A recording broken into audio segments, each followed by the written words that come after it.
ఆశ కాంగ్రెస్ ప్రభుత్వంలో మంత్రి పదవి ఆశించిన ఎమ్మెల్యే కోమటిరెడ్డి రాజగోపాల్ రెడ్డి లడాయి నడుస్తూనే ఉంది.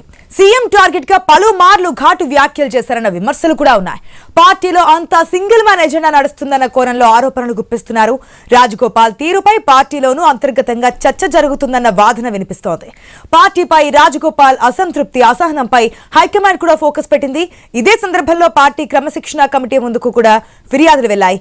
అయితే కొద్ది రోజులుగా ఈ విషయాన్ని గమనిస్తున్నటువంటి క్రమశిక్షణ కమిటీ చైర్మన్ మల్లు రవి మొదటిసారి స్పందించారు. రాజగోపాల్ కి వార్నింగ్ ఇస్తున్నట్లుగా మాట్లాడారు. ఫిర్యాదులపై పరిశీలన నడుస్తుందంటున్నారు. రాజగోపాల్ రెడ్డి విషయం గురించి మాకు పిసిసి అధ్యక్షుడు చెప్పారు. దానికి సంబంధించిన వివరాలు ఇంకా సేకరిస్తున్నాం.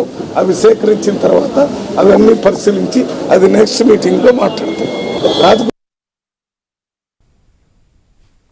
ఇప్పటికే రాజగోపాల్ రెడ్డి వ్యాఖ్యలపై పీసీసీ చీఫ్ కూడా మల్లు రవితో మాట్లాడారు. ఇలాంటివి రిపీట్ అయితే తప్పకుండా చర్యలు ఉంటాయన్న కోణంలో వ్యాఖ్యలు చేశారు. అయితే తాను పార్టీలో మంటలు పెట్టడానికి రాలేదంటూనే ఫారిన్ జోన్లా పనిచేస్తానంటున్నారు మల్లు రవి. అటు డిప్యూటీ సీఎం భట్టి కూడా స్పందించారు. కాంగ్రెస్ లో స్వేచ్ఛ ఎక్కువ, ఎవరైనా ఏదో అభిప్రాయం చెప్పవచ్చు అంటున్నారు. అయితే రాజగోపాల్ ఇష్యూపై హైకమాండ్ కూడా సీరియస్ గా ఉందన్న ప్రచారం జరుగుతోంది.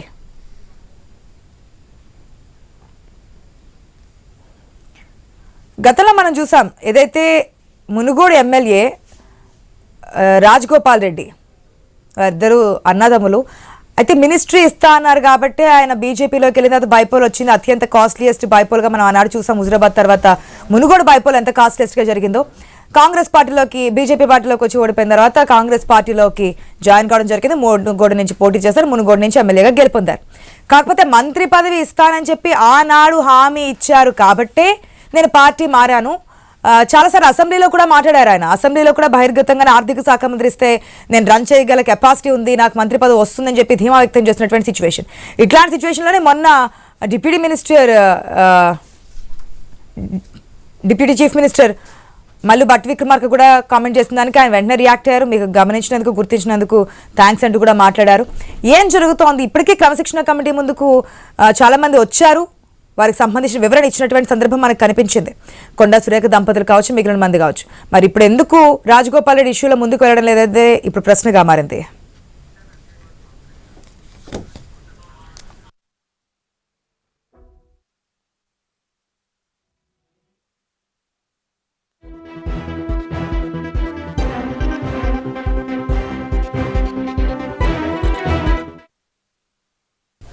ఏం జరుగుతోంది, ఏం జరగబోతోంది? క్రమశిక్షణ కమిటీ ముందుకు రాజగోపాల్ రెడ్డి వెళ్ళబోతున్నారా, యాక్షన్ తీసుకోబోతున్నారా, కొంతమంది వరకే మాత్రమే యాక్షన్ పరిమితం అవుతుందా అనే ప్రశ్నలు అయితే ఉత్పన్నమవుతున్నాయి. మనతో మాట్లాడడానికి మా ప్రతినిధి స్వామి ఉన్నారు. అదేవిధంగా నల్గొండ నుంచి మా ప్రతినిధి ప్రశాంత్ కిరణ్ సిద్ధంగా ఉన్నారు. అదేవిధంగా మిట్ట నర్సయ్యగౌడ్ గారు ఉన్నారు కాంగ్రెస్ పార్టీ నుంచి. నమస్తే అండి, వెల్కమ్ టు ద షో అందరికీ కూడా. నర్సయ్యగౌడ్ గారు, మేము ముందుకు వచ్చే ముందు మా రిపోర్టర్స్తో మాట్లాడిన తర్వాత మీ దగ్గరికి వస్తాను. స్వామి, గుడ్ ఆఫ్టర్నూన్. మనం చూస్తున్నాం ఇప్పటికే క్రమశిక్షణ కమిటీ ముందుకు మినిస్టర్ దంపతులు వెళ్లారు, మాట్లాడారు. అక్కడ మేమే పిలిచారు, మేమే వెళ్ళాం, వాళ్ళు పిలవలేదు. ఇవన్నీ చాలా నడిచాయి. వరంగల్ సంబంధించి కూడా ఎమ్మెల్యేలు ఈ విషయం అంతా నడుస్తోంది. కాకపోతే సీఎం టార్గెట్ గా ఇన్ని హాట్ కామెంట్స్ చేస్తున్నప్పటికీ కూడా రాజగోపాల్ రెడ్డి మీద ఎందుకు యాక్షన్ తీసుకోవట్లేదనే ప్రశ్న ఉత్పన్నం అవుతూనే ఉంది. ఏమనుకోవచ్చు, ఇప్పటికైనా సరే ఫస్ట్ మల్లు రవి స్పందించారు కాబట్టి, అటు మహేష్ కుమార్ గౌడ్ కూడా దీని మీద చర్చించారని చెప్తున్నారు కాబట్టి యాక్షన్ తీసుకునే ఛాన్స్ ఉందనుకోవచ్చా?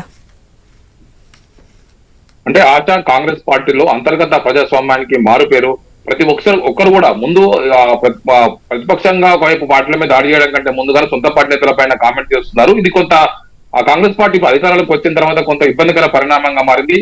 దాంతో ఇప్పుడు ఏం చేయాలనే అంశంలో ఒకవైపు ఎవరిని ఏ విషయంలో టార్గెట్ చేస్తే ఏ విధంగా ఉంటుందని చెప్పేసి కూడా పార్టీ కొంత మల్లగులాలు పడుతుంది. రీసెంట్ గా వచ్చినటువంటి పార్టీ రాష్ట్ర వైపు కార్యవర్గంలో మల్లు రవికి రాష్ట్రంలో క్రమశిక్షణ కమిటీ చైర్మన్ గా ఆయనకు బాధ్యతలు అప్పగించారు. ఆ తర్వాత తలెత్తినటువంటి పరిణామాల్లో వరంగల్ నుంచి కొండా మురళి, కొండా సురేఖ దంపతుల విషయంలో వరంగల్ నేతలు చేసినటువంటి కామెంట్స్ తోటి పార్టీ క్రమశిక్షణ కమిటీ ఒక సమావేశం ఏర్పాటు చేసుకుని వారి నుంచి వివరణ తీసుకుంది.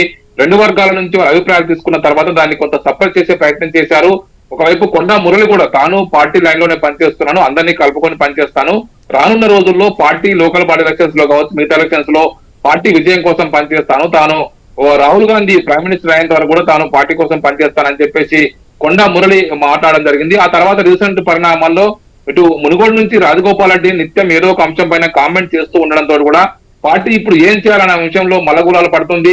ఆయన నేను పార్టీ లైన్ లోనే మాట్లాడతాను, పార్టీ కోసమే మాట్లాడతాను, పార్టీ పవర్ లోకి వచ్చిన కోసం నేను ప్రయత్నం చేశాను, తన విషయం పార్టీ అధిష్టానం గుర్తించాలని చెప్పేసి ఆయన ఏదైతే మాట్లాడుతున్నాడో ఆ విషయాలపైనే పదే పదే గుర్తు చేస్తున్న విషయాలపైనే వారు స్పందిస్తూ ఉన్నారు. దీంతో పార్టీ క్రమశిక్షణ కమిటీ ఏం చేయాలనేది సంబంధించిన విషయంలో పాల్పోకుండా ఉంది. దానికోసమే రీసెంట్ గా నిన్న పార్టీ క్రమశిక్షణ కమిటీ మరొకసారి మల్లురవి ఆధ్వర్యంలో శ్యామ్మోహన్ మిగతా వారంతా కూడా హాజరయ్యారు. ఇటు వైపు గజ్వేల్ లో నర్సారెడ్డి పైన సొంత పార్టీ మంత్రి ఇటు వివేక్ వెంకటస్వామి ఉన్న సమయంలోనే ఆ పార్టీ నేతలు ఆయన పైన దాడులు చేసుకోవడం, పరస్పరం విమర్శలు చేసుకోవడం పార్టీకి కొంత ఇబ్బందికరమైన పరిణామంగా మారింది. దాని విషయంలో కూడా చర్చించడం కోసం పార్టీ సమావేశమైంది. అక్కడ జరిగిన పూర్తి పరిణామాలని మేము తెలుసుకోవడం కోసం ఒక కమిటీ చేస్తున్నామని చెప్పేసి కూడా నిన్న మల్లురవి స్పష్టం చేశారు. అదే విషయంతో పాటు ఇటు కోమటిరెడ్డి రాజగోపాల్ రెడ్డి విషయంలో ఇంతవరకు ఎలాంటి అఫీషియల్ కంప్లైంట్ మాకు రాలేదు, కంప్లైంట్ వచ్చిన తర్వాత మేము స్పందిస్తామని చెప్పేసి వారు పదే పదే మాట్లాడుతూ వస్తున్నారు. మేము పిసిసి క్రమశిక్షణ కమిటీ అంటే మేము ఫైర్ ఇంజన్ లా పనిచేస్తాము, జరుగుతున్నటువంటి సమస్యను ఒక అంతర్గతంగా ఒక మండుతున్న వ్యక్తిగత మంటల్ని మేము ఆర్పడం కోసం ప్రయత్నం చేస్తాం తప్ప మా పంట పెట్టడం కోసం మా ఉద్దేశం కాదని చెప్పేసి కూడా మల్లురవి ఇప్పటికే మాట్లాడుతూ ఉన్నారు. దాంతోడు ఈయన విషయంలో పార్టీకి ఒకవైపు నేను పార్టీ లైన్ లోనే మాట్లాడుతున్నా అంటూనే రాష్ట్ర ముఖ్యమంత్రి రేవంత్ రెడ్డి పైన నేరుగా కామెంట్ చేస్తుండడం పార్టీకి కొంత పాల్గొనని పరిస్థితిలో ఉంది. తాను బీజేపీ నుంచి కాంగ్రెస్ లోకి వచ్చినప్పుడు తనను పార్టీలో తీసుకునే సమయంలో తనకు మంత్రి పదవి ఇస్తానని చెప్పేసి అష్యూరెన్స్ ఇచ్చి పార్టీలోకి తీసుకున్నారు. ఇప్పుడు ఆ అష్యూరెన్స్ ని మర్చిపోయారు. జానారెడ్డి కుటుంబంలో 2 పదవులు ఇచ్చారు, వివేక్ వెంకటస్వామి కుటుంబంలో వరుసగా 3 పదవులు ఇచ్చారు. ఒకవైపు చాలా మందికి ఇలా పదవులు ఇచ్చినప్పుడు రాని కుటుంబం అడ్డు నా విషయంలో మాత్రం ఎందుకు వస్తుందని చెప్పేసి కూడా ఆయన నేరుగానే పార్టీ రాష్ట్ర నేతలను టార్గెట్ చేస్తూ మాట్లాడుతున్నారు. రీసెంట్ గా ఇటు రాష్ట్ర డిప్యూటీ సీఎం బట్టి విక్రమార్క కూడా తాను ఒకవైపు రాజగోపాల్ రెడ్డిని పార్టీలో తీసుకొచ్చే సమయంలో వారికి ఇచ్చినటువంటి అష్యూరెన్స్ ఇచ్చే సమయంలో తాను కూడా అక్కడనే ఉన్నాను, కొంత సోషల్ ఈక్వేషన్స్ కారణంగా ఆయనకు సర్దుబాటు చేయలేకపోయామని చెప్పేసి కూడా ఆయన బాహటంగా మాట్లాడడంతో మళ్ళీ రాజగోపాల్ రెడ్డి స్పందించారు. బట్టి విక్రమార్కకు ధన్యవాదాలు తెలుపుతూనే తన ప్రయత్నాల విషయంలో పార్టీ ఇప్పటికైనా గుర్తించి తనకు న్యాయం చేయాలి, తను ఏ పోటీ చేయడం కోసం సిద్ధంగా ఉన్నానని చెప్పి స్పష్టంగా మాట్లాడారు. ఇప్పుడు ఈ విషయంలో కూడా ఇప్పుడు పార్టీ రాజగోపాల్ రెడ్డి విషయంలో ఇప్పుడు ఏం చేస్తుంది, ఏం చేయాలనే విషయంలో కొంత మల్లగులాలు పడుతుంది. దీన్ని కొంత సప్రెస్ చేయడం కోసం పార్టీ నేతలు అయితే కొంత ఆలోచనలు పడ్డట్టుగా తెలుస్తుంది. ఆశ. రైట్ స్వామి. Yes Kiran, very good afternoon.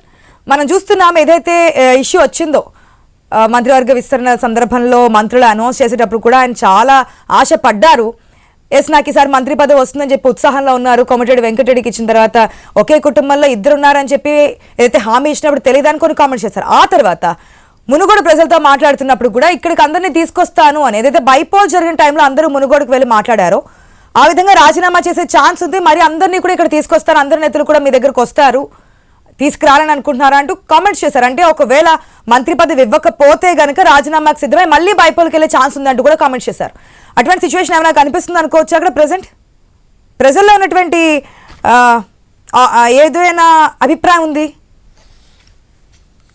Right sir, ఇప్పుడు కోమటిరెడ్డి రాజగోపాల్ రెడ్డి వ్యవహారం అయితే ఇప్పుడు కాంగ్రెస్ పార్టీకి తలనొప్పిగా మారినటువంటి పరిస్థితి ఉందని చెప్పొచ్చు. ఎందుకంటే రోజు రోజుకు ఇటు కోమటిరెడ్డి రాజగోపాల్ రెడ్డి పార్టీపై అదేవిధంగా సీఎం రేవంత్ రెడ్డిని టార్గెట్ చేస్తూ హాట్ కామెంట్స్ అయితే చేస్తా ఉన్నారు. ప్రస్తుతం అయితే కోమటిరెడ్డి రాజగోపాల్ రెడ్డి హాట్ కామెంట్స్ అయితే పార్టీలో ప్రకంపనలు అయితే సృష్టిస్తున్నటువంటి పరిస్థితి అయితే ఉంది. మరోవైపు ఇటు కాంగ్రెస్ పార్టీకి సంబంధించిన బీసీ నేతల నుంచి కొన్ని విమర్శలు కూడా వస్తున్నాయి. ఎందుకంటే కొండా మురళి కావచ్చు, తీర్మార్ మల్లన్నకు సంబంధించి అతనిపై చర్యలు తీసుకున్నారు కానీ రెడ్డి సామాజిక వర్గానికి సంబంధించిన నేతపై ఎందుకు చర్యలు తీసుకోవడం లేదనేటువంటి ప్రతిపాదన హైకమాండ్ కు వెళ్ళింది. విమర్శలు కూడా వస్తా ఉన్నటువంటి నేపథ్యంలో క్రమశిక్షణ కమిటీ ఆలోచన అయితే చేస్తా ఉంది. క్రమశిక్షణ కమిటీ కూడా సమావేశం కూడా ఏర్పాటు చేసినటువంటి పరిస్థితి అయితే ఉంది. కోమటిరెడ్డి రాజగోపాల్ రెడ్డిపై ఎటువంటి చర్యలు తీసుకోవాలి, ఆయనకు వార్నింగ్ ఇవ్వాలా లేకుంటే షోకాజ్ నోటీసులు ఇవ్వాలా అనేటువంటి చర్చ అయితే కొనసాగుతుంది. అదే ఈ విషయంపై కూడా వారు అయితే సమావేశం పెట్టుకున్నట్టుగా మనకు సమాచారం అయితే అంతా ఉంది.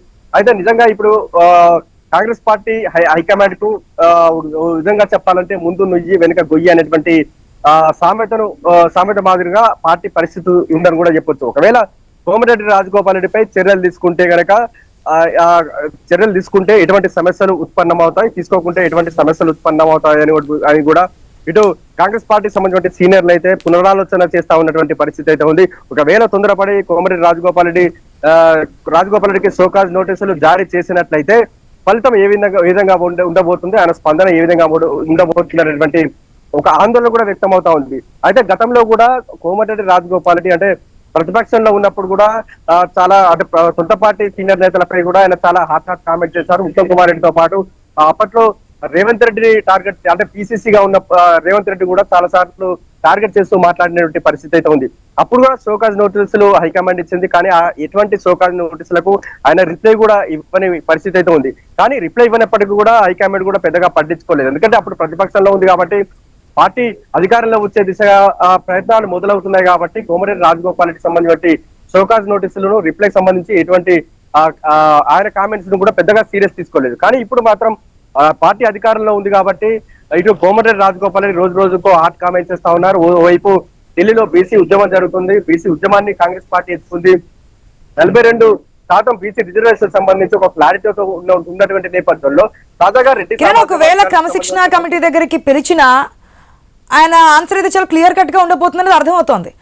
నాకు మీరు హామీ ఇచ్చారనడానికి సాక్ష్యం కూడా డిప్యూటీ సీఎం అక్కడ ఉన్నారు. ఆయన చెప్తున్నారు ఎస్ ఇచ్చిన మాట వాస్తవమే, కానీ కొన్ని సమానతలు ఈక్వేషన్స్ ఇవన్నీ దృష్టిలో పెట్టుకుని ఈ పని చేయాల్సింది వచ్చింది అనేది. ఎందుకు ఇవ్వలేదని చెప్పి స్ట్రైట్ గా క్వశ్చన్ చేసే అవకాశం ఉంటుంది. ఒకవేళ అదే జరిగితే బైపోల్ వచ్చే ఛాన్స్ కనిపిస్తుందా మరొకసారి మునుగోడికి? అయితే ఇక్కడ మనం కొన్ని రకరకాల విశ్లేషణలు చేయాల్సి ఉంటుంది. ఎందుకంటే కోమటిరెడ్డి రాజగోపాల్ రెడ్డి చాలా క్లారిటీగా ఉన్నారు. ముందు షోకాజ్ నోటీసులు ఇచ్చినప్పటికీ కూడా తాను ఏ సమాధానం చెప్పాలి అనేటువంటి ఆయనతో చాలా క్లారిటీగా ఉన్నటువంటి పరిస్థితి అయితే ఉంది. ఇదే క్లారిటీకి సంబంధించి కొంతమంది సీనియర్లకు కూడా ఆయన ఏం చెప్తారనేది కూడా క్లారిటీగా ఉంది. ఎందుకంటే ఇటీవల డిప్యూటీ సీఎం మల్లు బట్టి విక్రమార్క చాలా క్లారిటీగా ఒక ఛానల్ తో మాట్లాడుతూ చెప్పారు, కోమటిరెడ్డి రాజగోపాల్ రెడ్డికి మంత్రి పదవి ఇస్తారని కూడా ప్రామిస్ చేశారని కూడా నేను కూడా విన్నానని, నేను ఆ ప్రామిస్ చేసేటువంటి సమయంలో నేను కూడా ఉన్నానని కూడా ఆయన చాలా క్లారిటీగా మాట్లాడారు. బట్టి విక్రమార్కతో పాటు చాలా మంది సీనియర్లు బయటికి ఓపెన్ కాకపోయినప్పటికీ కూడా వారికి సంబంధించిన క్లారిటీ ఉన్నటువంటి పరిస్థితి అయితే ఉంది. కోమటిరెడ్డి రాజగోపాల్ రెడ్డికి చాలా సార్లు మాట్లాడు హైకమాండ్ కి సంబంధించిన జాతీయ పెద్దలు మొత్తం కూడా మంత్రి పదవి విషయంలో చాలా క్లారిటీ ఇచ్చారని కూడా చెప్పారు. ఆ తర్వాత ఇక కాంగ్రెస్ పార్టీ అధికారంలో వచ్చిన తర్వాత కూడా భువనగిరి పార్లమెంట్ ఎన్నికలు జరుగుతున్నటువంటి సమయంలో ఇక్కడ భువనగిరి పార్లమెంట్ సంబంధించి బీజేపీ జోష్ లో ఉన్నటువంటి నేపథ్యంలో కాంగ్రెస్ పార్టీ వీక్నెస్ ఉన్నటువంటి ఒక సర్వే చెప్తున్నటువంటి నేపథ్యంలో ఏకంగా సీఎం రేవంత్ రెడ్డి రంగంలో దిగారు. రాజగోపాల్ రెడ్డి భువనగిరి పార్లమెంట్ పై ఫోకస్ పెడితే గనక గెలిచే పరిస్థితి లేదని కూడా అక్కడ సర్వేలు చెప్పాలి. ఆ నేపథ్యంలోనే ఇటు హైకమాండ్ తో మాట్లాడి కూడా సీఎం రేవంత్ రెడ్డి భువనగిరి పార్లమెంట్ అంటే తన అనుచరుడు అభ్యర్థి కాబట్టి భువనగిరి పార్లమెంట్ స్థానాన్ని గెలిపిస్తే గనక మంత్రి పదవి గ్యారంటీ అని కూడా సీఎం రేవంత్ రెడ్డి చెప్పినట్టు కూడా అప్పటి చర్చ జరిగింది. ప్రస్తుతం అయితే అదే ప్రచారం కూడా జరుగుతోంది. ఎన్నికల సమయంలో కూడా ఏకంగా సీఎం రేవంత్ రెడ్డి కోమటిరెడ్డి రాజగోపాల్ రెడ్డికి లంచ్ కి వెళ్లారు. ఆ లంచ్ కి వెళ్ళినటువంటి క్రమంలో ఆయనతో చాలా క్లారిటీగా చెప్పారని కూడా కోమటిరెడ్డి రాజగోపాల్ రెడ్డి వర్గీయులు అప్పట్లో ప్రచారం చేశారు. ప్రస్తుతం అయితే అదే వాదనలు కూడా కోమటిరెడ్డి రాజగోపాల్ రెడ్డి వినిపిస్తున్నారు. ఆ నేపథ్యంలో ఇప్పుడు ఎవరు కూడా సీనియర్లు కూడా ఈ కోమటిరెడ్డి రాజగోపాల్ రెడ్డి సంబంధించి ఆయన వైఖరికి సంబంధించి కూడా ఎవరు మద్దతు తెలుస్తున్నారు కానీ ఎవరు సపోర్ట్ చేస్తున్నారు కానీ కోమటిరెడ్డి వెంకటరెడ్డి దగ్గర నుంచి మనకి ఆన్సర్ ఏం కనిపించట్లేదు కిరణ్. అది కూడా మనం గమనించాలి. సొంత బ్రదర్ అయినటువంటి కోమటిరెడ్డి వెంకటరెడ్డి మాత్రం ఎస్ నాకు సంబంధం లేదు నాకు తెలియదు అనే విధంగానే మాట్లాడుతున్నారు.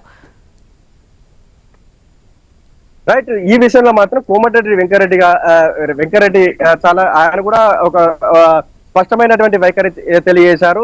ఏదైతే సీఎం రేవంత్ రెడ్డిని రాజగోపాల్ రెడ్డి టార్గెట్ చేసిన అనంతరం కూడా ఢిల్లీలో మీడియా సమావేశంలో మాట్లాడుతూ కోమటిరెడ్డి రాజగోపాల్ రెడ్డి విషయానికి సంబంధించి కానీ ఆయన బీజేపీ నుంచి కాంగ్రెస్ లోకి వచ్చేటువంటి క్రమంలో నేను మాట్లాడలేదని కూడా ఆయన క్లారిటీగా చెప్పడం జరిగింది. బీజేపీ నుంచి ఆయన కాంగ్రెస్ పార్టీలోకి వచ్చేటువంటి సమయంలో ఆయన ఎటువంటి హామీలు తీసుకున్నారు, ఆయనకు ఎటువంటి హామీలు ఇచ్చారనేటువంటి విషయం నాకు తెలియదని కూడా ఆయన కుండబద్దలు కొట్టినట్టు చెప్పడం జరిగింది. వాస్తవానికి కోమటిరెడ్డి రాజగోపాల్ రెడ్డి విషయంలో హైకమాండ్ సంబంధించిన నేతలు మాత్రమే ఆయన జోక్యం చేసుకున్నట్టు కూడా మనకు స్పష్టంగా తెలుస్తా ఉంది. సీఎం రేవంత్ రెడ్డికి తెలియకుండానే కోమటిరెడ్డి రాజగోపాల్ రెడ్డిని, ఎందుకంటే కోమటిరెడ్డి రాజగోపాల్ రెడ్డి భువనగిరి పార్లమెంట్ సంబంధించి ఆయన చాలా పట్టు ఉంది. దాదాపు మునుగోడుతో పాటు తుంగతుర్తి, నకరేకల్, భువనగిరి, ఆలేరు, ఇబ్రహీంపట్నం, జనగాం ఈ నియోజకవర్గాల్లో ఆయనకు బలమైన కేడర్ ఉన్నటువంటి నేపథ్యంలో దాదాపు కోమటిరెడ్డి రాజగోపాల్ రెడ్డి వస్తే 6 నియోజకవర్గాల్లో పట్టు సాధించేటువంటి ఉద్దేశంతోనే కోమటిరెడ్డి రాజగోపాల్ రెడ్డిని బీజేపీ నుంచి కాంగ్రెస్ వైపు మళ్లించారని కూడా అప్పట్లో చర్చ అయితే జరిగింది. ఈ విషయానికి సంబంధించి జాతీయ నేతలు కూడా ఎవరు కూడా వ్యతిరేకించి ప్రస్తుతం అయితే కోమటిరెడ్డి రాజగోపాల్ రెడ్డి ఎదురుదాడి చేస్తున్నప్పటికీ కూడా ఎవరు వ్యతిరేకించని పరిస్థితి అయితే ఉంది.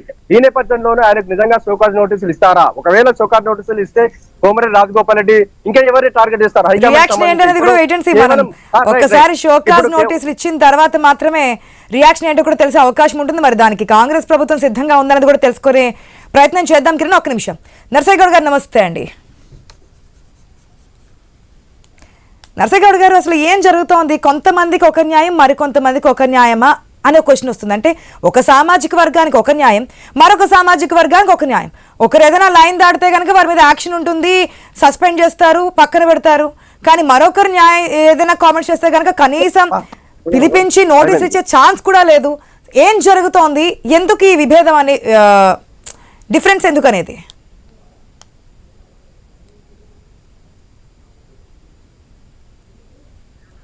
నర్సయ్య గౌడ్ గారు ఒక్కసారి ఆడియో చెక్ చేసుకోండి ప్లీజ్. మ్యూట్లో ఉంది సార్. వాయిస్ క్లియర్ ఉందండి? Yes, clear.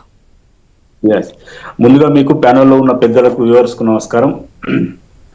ఇప్పుడు రాజగోపాల్ రెడ్డి గారి విషయంలో ఆయన ఆవేదనను వినిపించినట్టుగానే భావిస్తున్నది పార్టీ తప్పితే ఏదో హాట్ కామెంట్ చేసి పార్టీకి నష్టం తెచ్చే రేంజ్ లో ఉన్నాయన్న ఆలోచనలు అయితే పార్టీలో ఇప్పటివరకు కనిపించినట్టుగా దాఖలాలు 10 సంవత్సరాలు సీఎం నేనే ఉంటారంటే ఎందుకుంటారు రేవంత్ రెడ్డి అని క్వశ్చన్ చేయడం కూడా ఆయన బాధే అంటారు.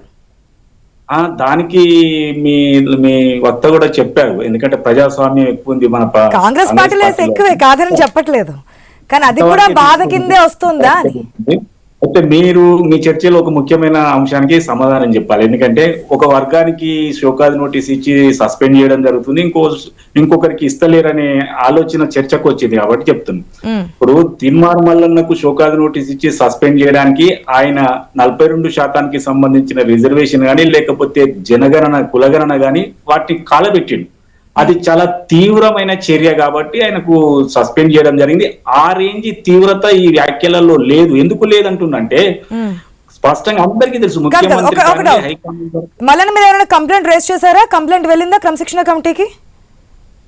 వెళ్ళింది కంప్లైంట్ వెళ్ళిన తర్వాతనే 1, 2 సార్లు 3 సార్లు చర్చ చేసిన తర్వాతనే అది కూడా చర్య తీసుకుని ఎప్పుడైతే కాలబెట్టడం జరిగిందో అప్పుడు తప్పనిసరి అయిపోయింది చర్య. లేకపోతే వారికి కూడా వార్నింగ్ ఇచ్చి సరి చేసేది ఉండే, కానీ అది ఆయన ఎక్స్ట్రీమ్ స్టెప్ తీసుకున్నాడు. కానీ ఇక్కడ ఇది ఏంటంటే అందరి సమక్షంలో వారికి హామీ ఇచ్చి తీసుకొచ్చారు కాబట్టి నా సంగతి ఏంది అని అనడంలో కొద్దిగా తీవ్రంగా అడుగుతున్నాడు కాబట్టి ఎవరు ఏమనలేని పరిస్థితిలో ఉంది. కానీ లేకపోతే అంటే మామూలు ఇంకా తీవ్రత కనుక పెరిగితే ఖచ్చితంగా షోకాజ్ నోటీస్ ఇస్తారు, ఖచ్చితంగా క్రమశిక్షణ చర్యలు తీసుకుంటారు ఎవరైనా కానీ. ఎంత పెద్ద విచారం చేయాలి కదా నర్సయ్య గౌడ్ గారు. ఇక్కడ ఒకటి, కొండా సురేఖ దంపతుల్ని గాని వీరిని గాని పిలిచి విచారణ కమిటీ విచారించిందిగా. అది వాళ్ళే వచ్చారని చెప్పి కొండా మురళి చెప్పినా, లేదు విచారణ కమిటీ రమ్మని చెప్పి పిలిపించినా 2 సార్లు విచారణ కమిటీ ముందు హాజరయ్యారు. I am right? కనీసం ఇప్పుడు సీఎం టార్గెట్ గా మాట్లాడుతున్నా, అందరిని ఇక్కడికే తీసుకొస్తాను, 10 సంవత్సరాలు ముఖ్యమంత్రిగా నేనే ఉండమన్నది కరెక్ట్ కాదు, ఈ విధంగా సీఎం నే టార్గెట్ గా కామెంట్ చేయడం కూడా కరెక్టే అంటారా? లేదు కరెక్ట్ అని ఎవరు అంటలేరు, నేను కూడా అనట్లేదు. కానీ నేనేమంటున్నా దాని తీవ్రత, ఆ ఇన్ డెప్త్ అనేది కొంత తక్కువ. అంటే ఇంతకు ముందు వేరే వాళ్ళ మీద చర్యలు తీసుకున్న దానికి దీనికి కొంత పోలిక లేదు. అయితే రెండో కీలకమైన విషయం ఏంటంటే ఇతని ఆవేదన మీద, అంటే రాజగోపాల్ రెడ్డి గారి ఆవేదన మీద బట్టి గాని మిగతా వాళ్ళు కానీ మల్లిరావు గారు కానీ అందరూ స్పందిస్తున్నారు. అంటే సమస్య ఓపెన్ గా ఉన్నది కాబట్టి వారు వేచి చూసే ధోరణిలో ఉన్నారు. ఖచ్చితంగా కంప్లైంట్ రేజ్ అయినా లేదంటే సుమోటగా తీసుకున్నా వారిని పిలవడం జరుగుతుంది, వాళ్ళతో మాట్లాడడం జరుగుతుంది. తీవ్రత ఎక్కువ ఉంటే షోకాజ్ నోటీస్ చేయడం జరుగుతుంది, అవసరమైతే చర్యలు తీసుకోవడం కూడా జరుగుతుంది. ఎవరిని కూడా ఉపేక్షించే అవకాశం పార్టీలో లేదు. ఎందుకంటే ఎంత ప్రజాస్వామ్యం ఉన్నా కూడా ఒక లిమిట్ వరకే ఎవరైనా సహిస్తుంది. ఎందుకంటే తీన్మార్ మల్లన్న విషయంలో కూడా ఆయన ఎన్ని విమర్శలు చేసినా సహించింది. కానీ ఎప్పుడైతే వీటికి సంబంధించి కులగణనకు సంబంధించిన వీటిని తగలబెట్టినో దానితో ఎక్స్ట్రీమ్ స్టెప్ వరకు పక్కన పెడదాం, చర్యలు తీసుకోవడం వరకు పక్కన పెడదాం. కనీసం పిలిచి ఏంది, ఎందుకు ఈ విధంగా బహిరంగంగానే మాట్లాడడం, బైపోల్ వస్తుందని చెప్పి ఇండైరెక్ట్ గా చెప్పడం, అంతవరకు వస్తే మీ ప్రజల కోసం నేనున్నాను, అందరినీ మీ కాళ్ళ ముందు తీసుకొస్తానని చెప్పడం, 10 సంవత్సరాలు తానే ముఖ్యమంత్రి ఉన్నానని ఏంది కరెక్ట్ అని ఎన్ని కామెంట్స్ చేస్తున్నప్పుడు కనీసం పిలిచి ఏంది ఇంకా ఉంది, వెయిట్ చేయండి, లేదంటే గవర్నమెంట్ ఈ విధంగా చర్యలు తీసుకోబోతుంది. గతంలో కూడా కాంగ్రెస్ పార్టీ నుంచి బీజేపీకి వెళ్తున్నప్పుడు అనేక హాట్ కామెంట్స్ చేశారు రాజగోపాల్ రెడ్డి. ఆనాడు కూడా కాంగ్రెస్ ప్రభుత్వం స్పందించలేదు. బీజేపీ నుంచి రిటర్న్ మళ్ళీ కాంగ్రెస్ పార్టీలోకి వస్తున్నప్పుడు కూడా ఏ విధంగా తీసుకున్నారని చెప్పి కొంతమంది విశ్లేషకులు కావచ్చు, మీడియా కావచ్చు క్వశ్చన్ చేసింది. మీరు కూడా అప్పుడు సానుకూలంగా లేదు, కావాలని వస్తున్నారు కాబట్టి తీసుకుంటున్నారు, శాశ్వత శత్రువులు శాశ్వత మిత్రులు అంటూ కొన్ని కొటేషన్స్ చెప్పారు. ఇప్పుడు మళ్ళీ అదే స్వరం వినిపిస్తూ ఉన్నారు, కానీ యాక్షన్ ఎక్కడ అనేది, రియాక్షన్ కనిపించడం లేదే అనేది. వాస్తవంగా ఇప్పుడు ఆల్రెడీ ఈ మ్యాటర్ క్లియర్ గా ఉందని నేను ఎందుకంటున్నానంటే, మల్లు రవి క్రమశిక్షణ చర్య దానికి సంబంధించిన అధ్యక్షుడే మల్లు రవి గారే క్లియర్ గా చెప్తా ఉన్నది అంటే, మేము సమాచారం సేకరిస్తాము, తీవ్రతను అంచనా వేస్తా ఉన్నాం, అవసరమైతే ఎవరు రేజ్ చేయకపోయినా కూడా పిలుస్తాము, మాట్లాడతాము, వినకపోతే అప్పుడు ఏం చేయాలి, ఏ రకమైన చర్యలు తీసుకోవాలి, నోటీస్ ఇచ్చి సరిపెట్టాలా, లేకపోతే వార్నింగ్ ఇచ్చి సరిపెట్టాలా, లేదా సస్పెండ్ చేయాలా, ఈ విషయాలన్నీ సెకండరీ. ఫస్ట్ మాత్రం ఈ సమాచారం తీసుకుని దీని మీద అంటే డెప్త్ ఎంత ఉంది, దీనివల్ల ఎలా ఇబ్బంది జరుగుతుంది, పార్టీకి ఇబ్బంది ఉందా లేదా, అతడు గీత దాటిందా లేదా అని ఒక లెవెల్లో వాళ్ళు అంచనా వేయడానికి వేచి చూసే ధోరణిలో ఉన్నారు తప్పితే ఎవరిని కూడా ఉపేక్షించే అవకాశం లేదు. ఇంకొక క్వశ్చన్ నర్సయ్య గారు, పార్టీ లైన్ దాటారా లేదా అనేది చెక్ చేస్తున్నారు అనేది. పార్టీ లైన్ దాటడం అంటే ఎంతవరకు వెళ్ళాలి ఆ తీవ్రత అనేది? సీఎంనే దూషించి, సీఎంనే క్వశ్చన్ చేసి, సీఎం చేసే పనులనే వ్యతిరేకిస్తూ ఉంటే అది లైన్ దాటినట్టు కదా. ఒకవేళ ఇప్పుడు చర్యలు తీసుకోపోతే నెక్స్ట్ వేరే వాళ్ళు కూడా అది అవకాశంగా ఉంటుందిగా. అధికారంలో రావడానికి చాలా హామీలు ఇస్తూ ఉంటారు నాయకులు, చాలా మంది నాయకుల్ని పార్టీలోకి రప్పించుకోవడానికి కానీ, పార్టీలో ఉండడానికి కానీ అనేక హామీలు ఇస్తూ ఉంటారు. ఇప్పుడు మిగతా వాళ్ళకి కూడా చాలా హామీలు ఇచ్చారు. మంత్రి పదవులు ఆశించిన వాళ్ళే చాలా మంది ఉన్నారు, మన లిస్ట్ కూడా చూసాం అన్నాడు. కానీ వచ్చింది చాలా తక్కువ మందికి, ఇంకా ఆశావాహులు ఉన్నారు, వారు కూడా గొంతకి బయటకు రారంటారా? ఆశ గారు, మీ దృష్టికి ఒక విషయం తీసుకురావాలి. ఇది ఎందుకు జరిగిందంటే, వాస్తవంగా అందరికీ తెలిసిన విషయం ఏంటంటే, రాజగోపాల్ రెడ్డి గారికి మంత్రి పదవి ఇస్తామని చెప్పి తీసుకొచ్చిన మాట వాస్తవమే. బట్టి గారు చెప్తున్నారు, అందరు చెప్తున్నారు, అందరికీ తెలిసిన విషయం. అయితే ఎందుకు ఇది కొంత లేట్ అవుతుందంటే, ఈ 42% రిజర్వేషన్ అనేది కొంత ముందడుగు వేసింది కాబట్టి, ఈ సమీకరణాల కలయికలో కొంత వేచి చూచే ధోరణిలో ఉన్నారు తప్పితే రాజగోపాల్ రెడ్డికి అసలే రాదనే విషయం లేదు, అక్కడ లేవనే విషయం కూడా లేదు కదా. ఇంకా 3 పదవులు ఉన్నాయి కదా, అదే పిలిచి మాట్లాడితే ఇక్కడ ఫుల్ స్టాప్ పడుతుంది కదా. ఖచ్చితంగా నర్సయ్య గారికి ఒక స్టేట్మెంట్ ఆయన ఎప్పుడైతే మంత్రి పదవులు అనౌన్స్ చేసిన తర్వాత ఫోన్ స్విచ్ ఆఫ్ చేసుకుని మాట్లాడడం మానేశారో, ఇంటికి వెళ్ళి మారదామని చెప్పి ప్రయత్నించినా మిగిలిన వారితో మారిన విధంగా అది కూడా ఛాన్స్ లేనప్పుడు, ఇప్పుడు బహిరంగంగా వచ్చి మాట్లాడుతున్నప్పుడు కనీసం పిలిచి మాట్లాడి ఈ విధంగా కాదు, నెక్స్ట్ ఇంకో టర్న్ ఉంది, ఇంకా 3 స్థానాలు ఉన్నాయి, 3 మంత్రి పదవులు ఉన్నాయి, కంగారు పడద్దు, ఈ విధంగా బహిరంగంగా కామెంట్ చేయొద్దు, లోకల్ బాడీ ఎలక్షన్స్ వస్తున్నాయి, ఈ టైంలో కాంగ్రెస్ పార్టీ మీద నెగిటివ్ అవుతుందని ఎందుకు చెప్పలేకపోతున్నారు? అయితే అంటే ఓపెన్ గా కాకుండా లోపల లైన్ లో ఖచ్చితంగా కొంత అధిష్టానం కానీ, లేకపోతే లోకల్ నాయకులు కానీ, లేకపోతే రాష్ట్ర నాయకులు కానీ మాట్లాడి ఉంటారు, అందులో అనుమానం ఏం లేదు. కాకపోతే ఏంటంటే ఆయన ఆవేదన కొద్దిగా పూర్తిగా తగ్గలేదు, ఆయన మాట్లాడుతున్నాడు. నాకు తెలిసి ఎక్కువ దూరం ఏం పోదు, దీనికి ఒక పులి స్టాప్ నాకు తెలిసి ఒక 1 వీక్ లోపల పడే అవకాశం ఉంది. ఎందుకంటే ఆల్రెడీ మల్లు రవి గారు రియాక్ట్ అయ్యారు, బట్టి గారు రియాక్ట్ అయ్యారు, అందరు రియాక్ట్ అవుతున్నారు కాబట్టి ఇక వేచి చూసే ధోరణికి ఉన్న టైం కూడా అయిపోతుంది. దాని మీద ఏదో ఒక రకమైన ముగింపు కూడా వస్తుంది. నాకు తెలిసి ఇప్పుడు ఈ నాయకులు రియాక్ట్ అయ్యే విషయం చూస్తే వారిని ఖచ్చితంగా పిలుస్తారు, పిలిచి మాట్లాడతారు. అయితే వార్నింగా, అయితే షోకాజ్ నోటీసా, అంతవరకు వచ్చే అవకాశం అవుతుంది. ఎక్స్ట్రీమ్ చర్యలు తీసుకునేంత మరొకసారి హామీ ఇచ్చే అవకాశం కూడా ఉంది. 3 స్థానాల్లో 1 ఇస్తాము తప్పకుండా. ఇప్పుడు నెక్స్ట్ విస్తరణలో ఖచ్చితంగా ఇచ్చే అవకాశం కూడా ఉంది. ఒకటి మినిమం ఓసీకి వచ్చే అవకాశం ఉంది కదా, ఓసీలోనే చాంతాడంత లిస్టు కూడా ఉంది కాంగ్రెస్ పార్టీలో. లేదని నేను అనట్లేదు, కానీ వారికి ఖచ్చితంగా ఇస్తామని చెప్పారు కాబట్టి వారి ఆవేదన బయటకు వచ్చింది కాబట్టి వీళ్ళు కూడా నేను ఉన్నా, అది ఇచ్చేటప్పుడు హామీ ఇచ్చేటప్పుడు ఉన్నారని డిప్యూటీ సీఎం చెప్తున్నాడు కాబట్టి ఖచ్చితంగా రాజగోపాల్ రెడ్డి గారి కోరిక నెరవేరే అవకాశం నెక్స్ట్ విస్తరణలో ఉంటుందని నేను ఆశిస్తున్నా. కానీ రాజగోపాల్ రెడ్డి గారు కూడా ఇప్పుడు ఈ యొక్క వార్ ఏదైతే ఉందో ఫుల్ స్టాప్ పడబోతుంది త్వరలో అనుకోవచ్చు. 100% 1 వీక్ లో ఇంకొక పులి స్టాప్ పడుతుంది. ఎవరైనా మంత్రులను కూడా పిలిచిరు కదా, మంత్రి దంపతులను కూడా పిలిచిరు, మాట్లాడిరు, వాళ్ళకి చెప్పాల్సిన విషయాలు చెప్పారు. అదే కదా, మంత్రి దంపతులను పిలిచారు, వరంగల్ ఎమ్మెల్యేలను కూడా పిలిచారు, కానీ మునుగోడు ఎమ్మెల్యేలు మాత్రం ఎందుకు పిలవట్లేదు అనేది ప్రశ్న. సరే, వెయిట్ అండ్ సీ. 4 రోజుల్లో క్లారిటీ వస్తోంది. అటు రాజగోపాల్ రెడ్డి సర్దు మనకి ఇస్తారా, లేదంటే షోకాజ్ నోటీస్ లా యాక్షన్ తీసుకుంటారనేది వెయిట్ చేసి